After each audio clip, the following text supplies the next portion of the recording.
하나님 말씀 보겠습니다. 신약 성경 오늘 누가복음 2장 1절부터 7절까지 말씀입니다. 신약 성경 누가복음 2장 1절부터 7절까지 말씀. 우리 한 절씩 교독하겠습니다. 제가 먼저 1절을 읽겠습니다. 그때 가이사 아구스도가 영을 내려 천하로 다 호적하라 하였으니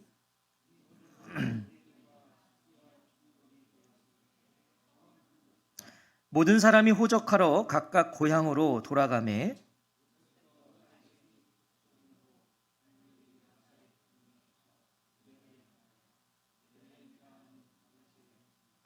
그 약혼한 마리아와 함께 호적하러 올라가니 마리아가 이미 잉태하였더라.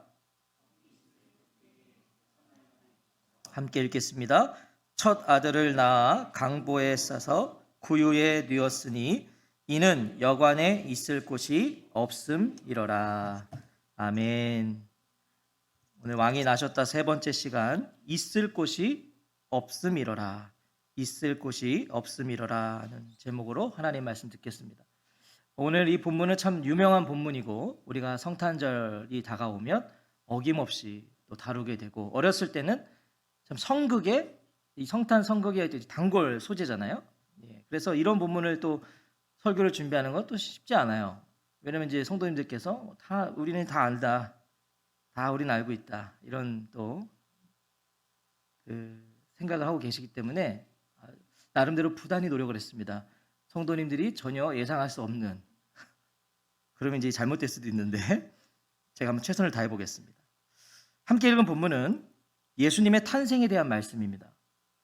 그런데 1절을 보시면 예수님의 탄생과는 크게 상관이 없는 것 같은 이 당시의 시대적 상황을, 시대적 정황을 지금 정황으로 본문을 시작해요. 당시의 그 시대적 상황이 어땠는가. 1절에 보시면 그때 가이사 아구스도가 영을 내려 천하로 다 호적하라 하였으니, 사실 예수님의 성탄과는 크게 상관이 없는 것 같죠. 아구스도 황제가 호적 등록 칙령을 내린 그때에 이 역사적 시기를 언급하고 있다는 거예요. 그 당시에 이런 일이 있었다. 자, 먼저 가이사 아구스도가 누구입니까? 그는 많은 이들에게 가장 위대한 황제라고 불렸던 로마의 첫 번째 황제로, 그의 본명은 가이우스 옥타비우스입니다. 이 로마의 평화와 번영을 가져왔다고 해서 로마의 대부로까지 불린 황제이죠. 우리에게 익숙한 아우구스투스, 이게 사실 우리가 더 익숙하죠. 아구스도보다 아우구스투스라는 명칭은요, 주전 27년 로마 원로원에서 그에게 부여했다고 합니다. 이게 고귀한이라는 뜻이래요. 고귀한. 누가는 예수님의 탄생 시기를 이 위대한 황제가 유명한 칙령을 내린 때로 언급하며 증언하고 있어요. 이 유명한 황제가 그 유명한 칙령을 내린 때 무엇입니까? 예수님께서 실제로 이 땅에 오셨다는 것을 누가는 역사적 사실을 근거로 증거하고 있는 거예요. 예수님이 그때 오신 거다. 이 역사적 사실이다. 혹시 누구라도 부인할 수 없도록 정확하게 당시에 이 역사적 사건을 함께 기록하고 있다는 것이죠. 온 세상은 있는 곳을 떠나 자신의 조상들이 있는 곳으로 가서 호적을 정리하라. 당시의 인구조사는요, 한 사람도 빠짐없이 세금을 걷기 위한 방편이었어요. 원래는 이 징병, 이 군인들을 소집하고 세금을 걷고 이런 여러 가지 이유들을 달았지만 사실은 한 사람도 빠짐없이 세금을 걷어들이려고 이 인구조사를 실시했습니다. 이것은 황제의 칙령이에요. 명령이에요. 누구도 이 인구조사에서 예외될 수가 없다는 것이죠. 요셉과 이 만삭의 마리아가요, 왜 베들레헴으로 갈 수밖에 없었는지를 우리에게 가르쳐 주는 거예요. 이 황제의 칙령에 거부할 수 있는 자는 없어요. 다 자신들의 고향으로 가야만 해요. 4절과 5절을 보시면 요셉도 다윗의 집 족속이므로 갈릴리 나사렛 동네에서 유대를 행하여 베들레헴이라 하는 다윗의 동네로 그 약혼한 마리아와 함께 호적하러 올라가니 마리아가 이미 잉태하였더라. 황제 아우구스투스의 칙령에 따라서 요셉은 갈릴리 나사렛을 떠나서 유대의 베들레헴으로 올라가요. 자, 근데 이게 옆 동네가 아닙니다. 옆에 있는 동네를 간 게 아니에요. 여기서 녹양동도 아니에요. 굉장히 멀어요. 약 110km에서 130km나 되는 긴 여정이었다고 합니다. 여기서 130km면 어디죠? 어디쯤 가면 130km 돼요? 음성. 더 유명한 데 없나요? 130km. 어딜까요? 세종? 그 정도 되나요? 더 멀어요. 하여튼 멀어요. 여기서 광주는요? 우리 광주는 80km 정도 되나요? 50km. 그럼 거의 뭐 몇 배의 거리입니다. 마리아도요, 다윗의 가문에 속한 자였어요. 마리아도 요셉뿐만 아니라. 그리고 로마 시대에는요, 12세 이상의 여성에게도 인두세가 부과되었어요. 그렇기 때문에 마리아도 호적을 등록하기 위해서 가야만 했죠. 자신의 고향으로 가야 돼요. 하지만 당시 이 납세를 위한 인구조사 때 여성들은요, 본인이 갈 필요는 없었다 그래요. 꼭 갈 필요는 없었어요. 이 요셉만 가도 되었다는 거예요. 역사적으로도. 하지만 만삭의 마리아가 지금 같이 가요. 마리아도 같이 가요. 여러 이유들이 있었겠지만 먼저 만삭이기 때문에 간 겁니다. 만삭이기 때문에. 우리 여성 성도님들은 그 만삭이실 때 남편이 어디 가면 안 되잖아요. 만삭인데 여행 가거나 막 혹시 그런 남편이 지금 있다면 고개를 들어야 되는데 고개를 숙이고 계신 분이 있는 것 같아요. 자, 보세요. 요셉도 없는데 아기가 태어나는 것은요, 사실 마리아에게는 굉장히 힘든 일이죠. 그 입장에서는. 더군다나 처녀잖아요. 지금 아직 그 약혼한 사이잖아요. 그런데 이 요셉도 없는 상태에서 출산을 한다? 이건 굉장히 힘든 일이었을 거예요. 아직도 나사렛에서는요, 여기저기서 마리아에 대한 수군거림이 있었을 거예요. 야, 저기 처녀인데 지금 약혼한 상태인데 임신했다. 이런 말들이 있었겠죠. 무성했을 거예요. 그러니까 그런 마리아를 나사렛에 두고 홀로 베들레헴으로 가는 요셉의 마음도 편치 않았을 거예요. 그래서 서로를 위해서 요셉과 마리아는요, 조금 무리가 되어도 동행을 결심한 거예요. 만삭의 여성, 이 아내를 데리고 가는 게 쉽지 않았겠죠. 그래도 가는 겁니다. 하지만 본문은 더 깊은 이유와 의미가 있다는 걸 우리에게 말씀해요. 그런 현실적인 문제도 분명히 있었지만 더 깊은 의미가 있다. 분명 이 민족 대이동은요, 아우구스투스의 칙령으로 인한 것이었어요. 그의 명령 때문이에요. 요셉과 마리아도 그 명령을 거부할 수 없는 자들이에요. 감히 거부할 수 없습니다. 본문은 우리에게 두 가지를 암시해줘요. 먼저 황제 아우구스투스의 강력한 힘을 가르쳐줘요. 그의 말 한마디면 천하가 움직여야 돼요. 온 세상이 지금 각자의 고향으로 갈 수밖에 없어요. 황제의 그 말 한마디에. 그 크고 막강한 권력과 힘의 요셉과 마리아도요, 베들레헴으로 가는 거예요. 만삭이지만 끌고 가는 거예요. 하지만 성경은 아우구스투스보다 더 크고 강력하고 막강한 힘을 가진 분이 계시다는 것을 우리에게 암묵적으로 증언하고 있어요. 자, 아우구스투스 황제의 호적 등록 칙령이, 이 명령이 그것이 만삭이 된 마리아가 만삭이 되었을 때 내려졌어요. 지금 출산이 임박했을 때 이 황제의 칙령이 내려졌어요. 요셉과 마리아가요, 베들레헴으로 갈 수밖에 없던 이 모든 상황이 이미 말씀하신 하나님의 예언의 성취라는 것을 오늘 본문은 조용히 증언하고 있어요. 역사적인 사실이었지만 이것이 이미 오래전에, 한 600년도 전에 이미 성경에 하나님이 예언하셨다. 미가서 5장 2절에 보면 베들레헴 에브라다야, 너는 유다 족속 중에 작을지라도 이스라엘을 다스릴 자가 내게서 내게로 나올 것이라. 그의 근본은 상고에 영원에 있느니라. 무슨 말씀이에요? 그러나 너 베들레헴 에브라다야, 너는 유다의 여러 족속 가운데서 작은 족속이지만 이스라엘을 다스릴 자가 내게서 내게로 나올 것이다. 그의 기원은 아득한 옛날 태초에까지 거슬러 올라간다. 이미 하나님이 미가서에서 예언하셨단 말이에요.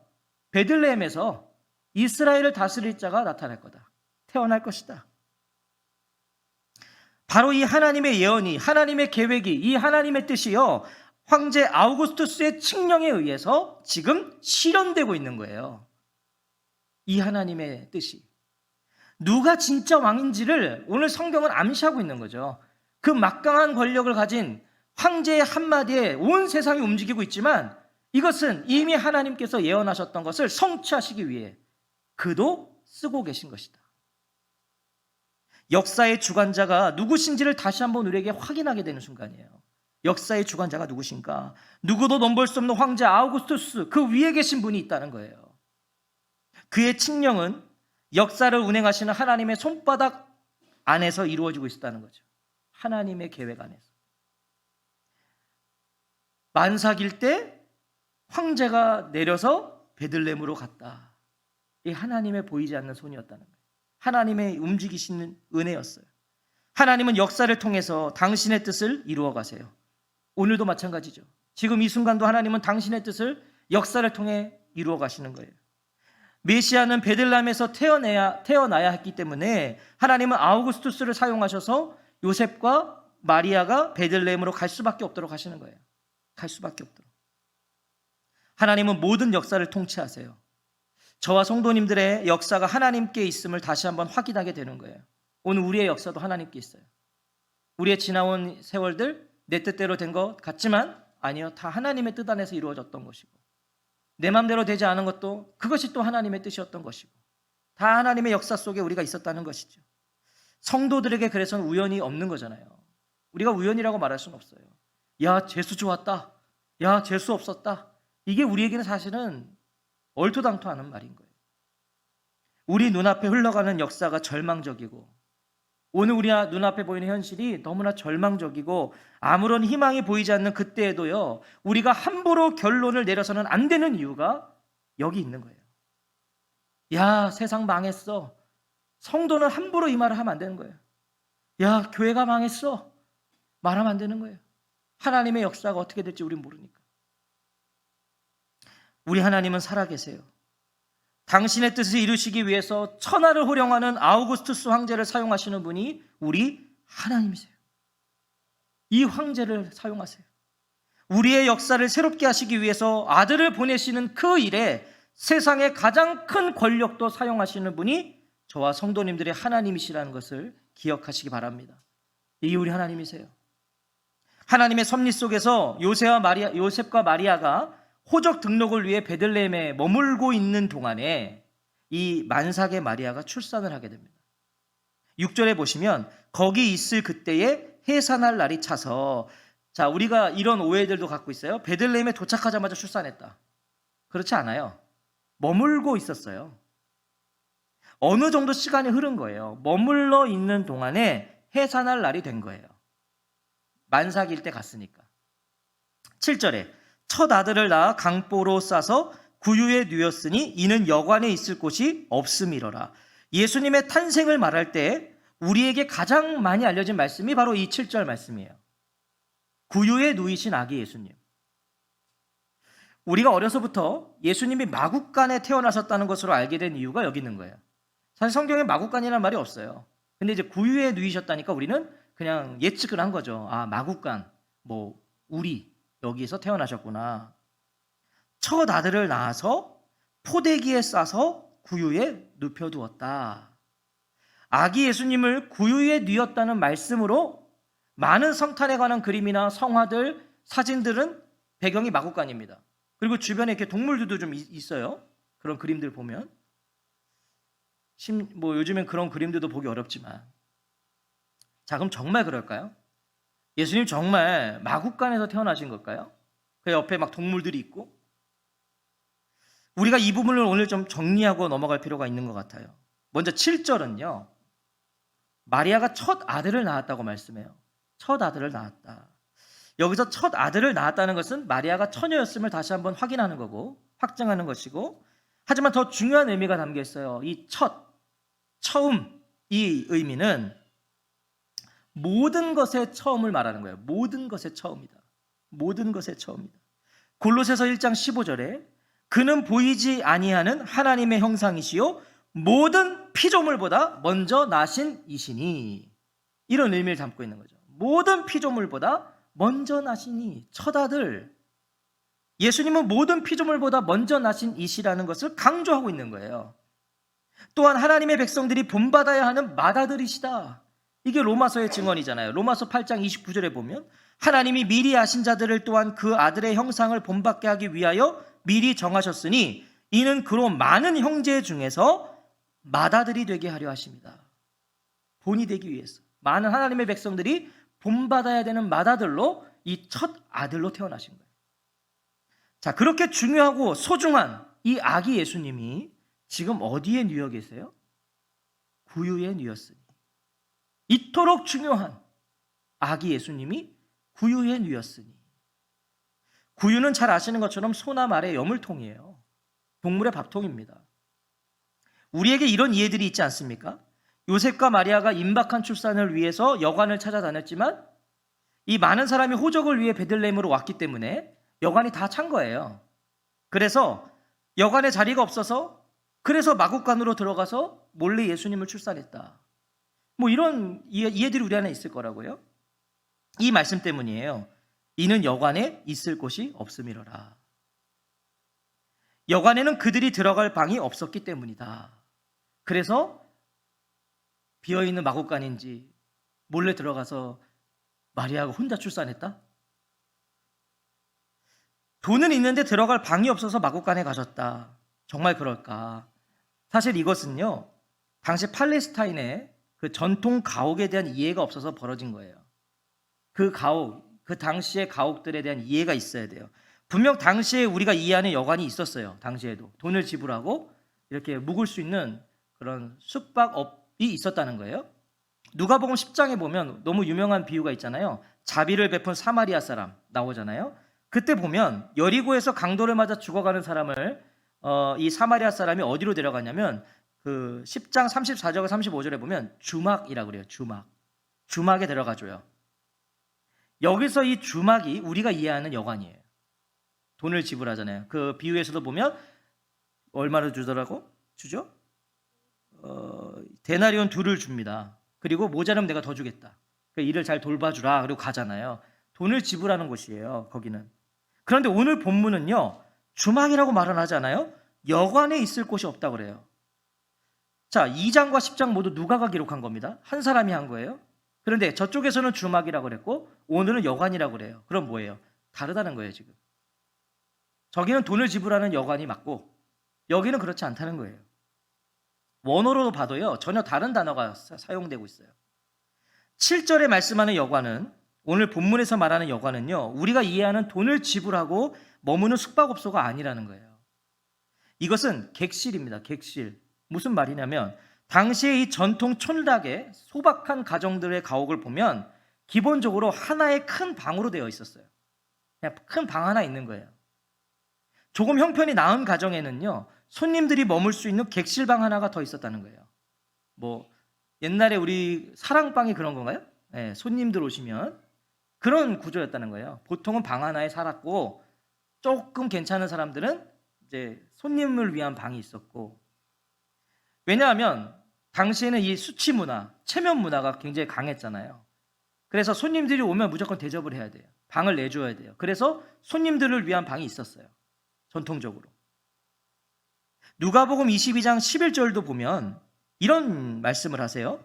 그 집 주인에게 이르되 선생님이 내게 하는 말씀이 내가 내 제자들과 함께 유월절을 먹을 객실이 어디 있느냐 하시더라. 이게 바로 그런 손님을 위한 방을 묻는 거예요. 객실이 어디 있냐?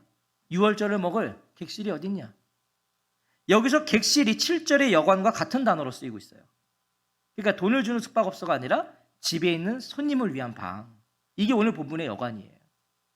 지금 여관에 있을 곳이 없음이라는 말씀은 객실방, 손님들에게 주는 방이 없었다는 겁니다. 다 찬 거예요. 왜냐하면 호적 등록을 위해 베들레헴에 어마어마한 사람들이 왔거든요. 지금. 그러니까 집집마다 자기들의 손님 방을 다 내준 겁니다. 지금. 꽉 찬 거예요. 다윗의 집 족속들이 모두 와 있기 때문에 방이 없어요.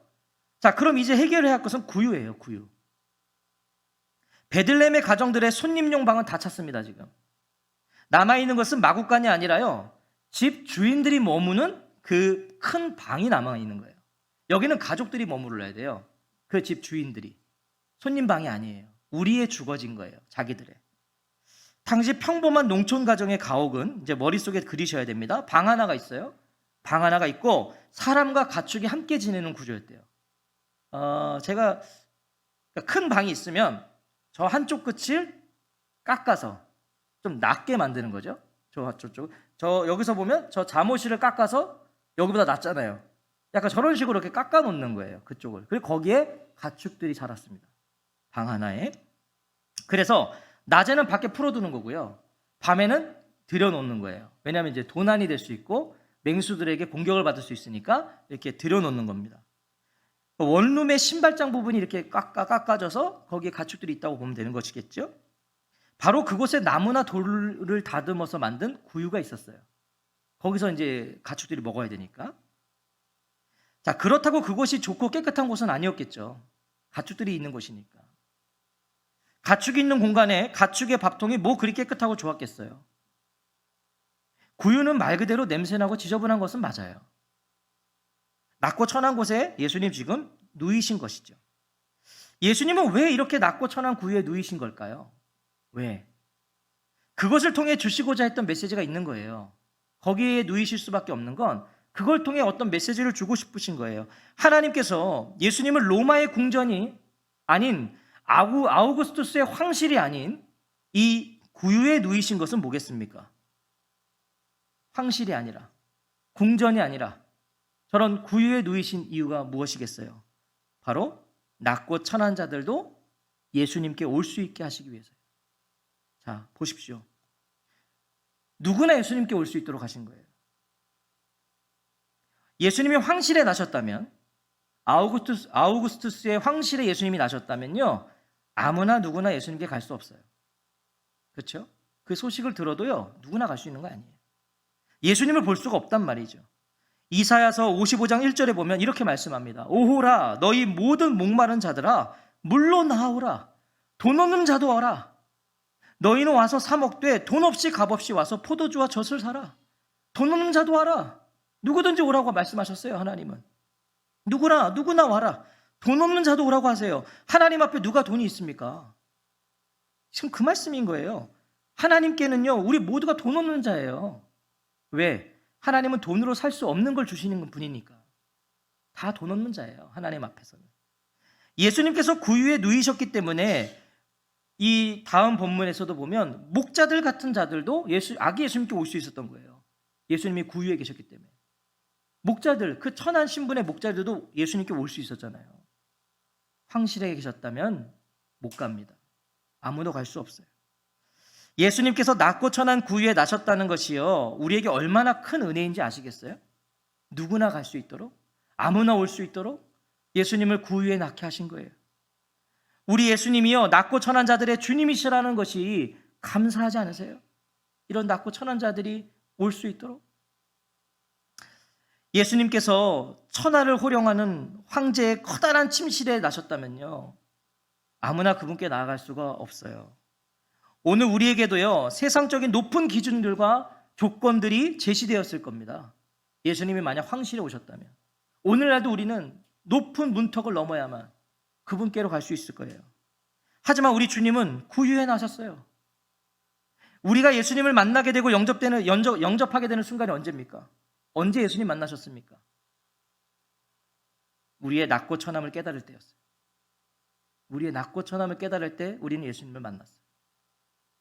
죄로 인해서 죽을 수밖에 없는 천하의 죄인됨을 우리가 깨달았을 때 우리는 그런 자들을 위해서 오신 예수님을 만나게 되었어요. 우리의 낮고 천함을 이미 아셔서 구유에 나신 예수님을 만나게 되는 거예요. 이미 우리를 아셨거든요. 우리의 낮고 천함을, 우리의 죄악됨을, 우리의 더러움을 주님은 다 아셨기 때문에 하나님은 예수님을 낮고 천한 구유에 누이시는 거예요. 왜? 그런 자들도 올 수 있도록. 오늘 저와 성도님들은 어디서 예수님을 찾고 계세요? 어디서? 황실에서 찾고 계신 건 아니에요, 예수님을. 힘과 권력에서 예수님을 찾고 계시지는 않으세요. 높은 곳에서 예수님 찾고 계신 건 아니에요. 정상에서. 예수님은 구유에 계세요. 예수님은 높은 곳에 계시지 않았어요. 예수님은요, 힘과 권력의 자리에 계시지 않았어요. 황실에 계시지 않았어요. 예수님은 구유에 계세요. 우리의 낮고 천함을 깨달을 때, 그것을 고백할 때 그런 우리를 찾아오시고 그런 우리를 위해 구유에 나신 예수님이 보이는 거예요. 우리가 낮아질 때, 우리가 가난한 마음이 가질 때, 우리가 겸손할 때 우린 예수님을 볼 수 있는 거예요. 사랑하는 성도 여러분, 오늘 본문은요, 아기 예수님께서 구유에 나신 이유를 이렇게 말씀해요. 이는 여관에 있을 곳이 없음이로라. 이 여관이 어디를 뜻하는지는 제가 말씀드렸어요. 자, 이제 잘 들어보세요. 객실, 손님을 위한 방이 없었어요. 베들레헴에. 이미 다 찼어요. 출산이 임박한 젊은 부부가 방을 찾고 있는데 돌아온 답은 뭐였습니까? 손님을 위한 방이 다 찼다는 말뿐이었던 거죠. 그래서 없었다는 거잖아요. 집집마다 돌아다니는데 우리 이용희 예리 성도님처럼 젊은 부부가 이렇게 반삭이 돼서 돌아다니고 있다고 생각해 보자고요. 그럼 좀 더 우리 더 피부에 와닿으니까. 근데 전부 다 문전박대한 게 아니에요. 손님을 위한 방이 없는 거예요, 지금. 아유, 다 찼다는 거예요. 아이고, 어떡하죠? 우리 집에 이미 손님이 와 계십니다. 또 다른 집에 갔더니 애가 나오려고 하는군요. 어떡하냐고. 우리도 이미 손님이 와 있다. 그렇게 다니고 또 다녔지만 뭐예요? 여관에 있을 곳이 없음이로라. 요셉과 마리아를 외면한 것은 아니지만요, 이들을 위해 희생과 양보를 한 사람도 하나도 없었다는 거예요. 네? 아무도 자기들의 집을 내주진 않았던 거예요. 왜? 우리가 살아야 되니까. 그런데 요셉과 마리아를 위해서 자기들의 방을 내어준 가정이 있었다는 거예요. 지금 어느 가정이 자기들이 지금 살아야 될 이 큰 방, 가축들이 저기 사는 그 방을 내준 자가 있었다는 말이에요. 지금 예수님께서 구유에 누이셨다는 것은요, 자신들의 거처를 내어준 가정이 있었다는 거잖아요. 지금 생각해 보세요. 큰 방에 가축들이 함께 지내는 구조였단 말이에요. 마리아가 출산할 때요, 그 가정의 남자들은 밖에 나가야만 했을 겁니다. 그 여성의 출산을 보면 안 되잖아요. 남자들이 나가 있었을 거예요. 가축들도 밖으로 내보냈겠죠. 잃어버릴 수도 있어요. 하지만 너무 긴박했어요. 자신들의 방을 내주는 거예요. 젊은 부부를 위해서 자신들의 거처를 내어준 이 가정이 우리에게요, 많은 생각을 하게 해요. 우리는 지금 예수님의 나심을 묵상하는 대림절 3번째 주일을 예배를 드리고 있어요. 이런 묵상이 되더라고요. 오늘 예수님이 오신다면, 이와 같은 모습으로 오늘 오신다면 계실 곳이 있을까? 오늘날도 이런저런 이유로 방이 없다고 말하고, 시간이 없다고 말하고, 여유가 없다고, 그래서 있을 곳이 없음이로라, 이 말씀이 반복되는 것은 아닐까? 오늘날도요. 이런 부부가, 그냥 지극히 평범한 부부가 왔을 때, 우리 집에 지금 방이 없다고, 내가 지금 시간이 없다고. 우리도 그래서 있을 곳이 없음이로라, 이렇게 마치고 있지는 않겠냐는 거예요. 오늘날도. 만약 아우구스투스 황제가 왔다면요, 자, 생각해 보세요. 황제가 왔다면요, 베들레헴에 너도 나도 자신들의 방을 양보했을 겁니다. 그 객실에 있던 손님들도요, 제 방을 쓰시라고 그랬을 거예요.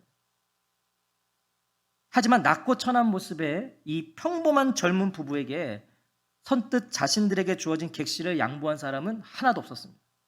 하나도.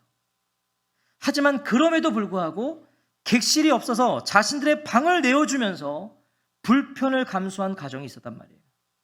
어쩌면 이 가정은 형편이 넉넉하지 않아서, 넉넉해야 손님 방이 있다고 그랬잖아요. 그나마 자기들 방밖에 없는 가정이었을지도 몰라요.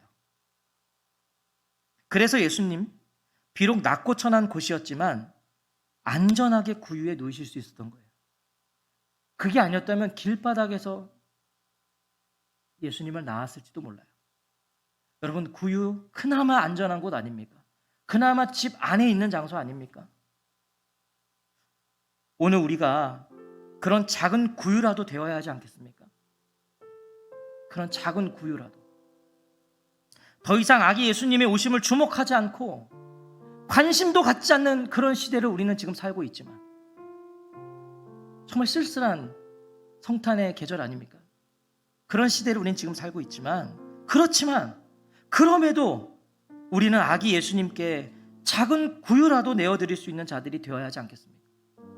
그런 자들, 아무도 그분을 기다리지 않고 아무도 그분을 지금 환영하지 않는 시대를 우리는 살고 있지만, 적어도 우리는 보잘것없는 구유라도 내어드릴 수 있는 자들이 되어야죠. 하나님, 비록 누추하고 부족하지만 낮고 천한 구여와 같은 저이지만 아기 예수님을 환영하며 맞이하는 성탄의 시간을 보내겠습니다. 여러분, 이게 우리의 고백이어야 되지 않겠어요?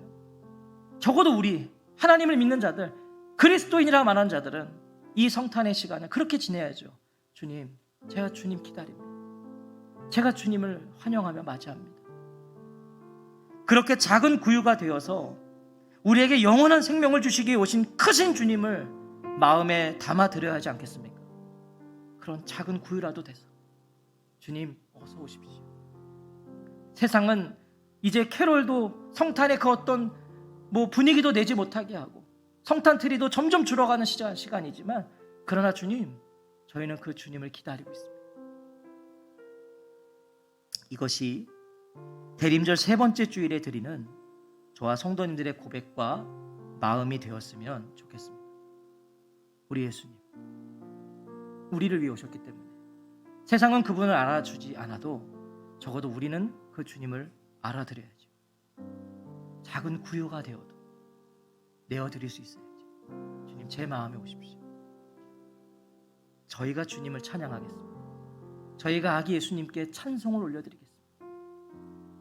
이런 놀라운 고백과 그런 귀한 시간을 지나는 대림절 세 번째 주간이 되시기를 우리 주님의 이름으로 축원합니다. 아멘. 우리 같이 찬양하고 기도합시다.